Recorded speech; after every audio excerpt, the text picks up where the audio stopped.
अस्सलामुअलैकुम, welcome to दुआ official. आपकी होस्ट आपकी दुआ हाजिर है एक नई वीडियो के साथ। बढ़ते हैं टॉपिक की जानिब। जहां आपकी कदर वैल्यू ना हो वहां से किनारा कशी इख्तियार करना ही अक्लमंदी है।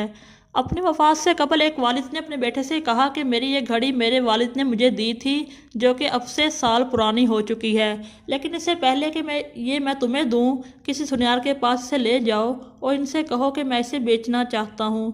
फिर देखो वो इसकी क्या कीमत लगाता है।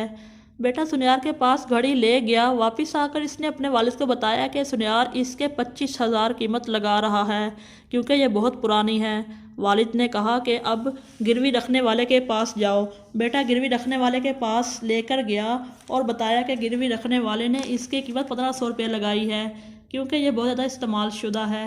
इस पर वालिद ने बेटे से कहा कि अब अजायब घर जाओ और इन्हें ये घड़ी दिखाओ। वह अजायब घर से वापस आया और पुरजोश अंदाज में वालिद को बताया कि अजायब घर के मोहतरम ने इस घड़ी की कीमत 8 करोड़ लगाई है, क्योंकि ये बहुत नायाब है और वह इसे अपने मजमुआ में शामिल करना चाहते हैं। इस पर वालिद ने कहा, मैं तुम्हें सिर्फ ये बताना चाहता हूँ कि सही जगह पर ही तुम्हारी सही कदर होगी।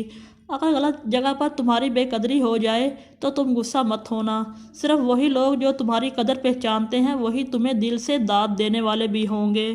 इसलिए अपनी कदर पहचानो और ऐसी जगह पर मत रुकना जहाँ तुम्हारी कदर पहचानने वाला कोई ना हो।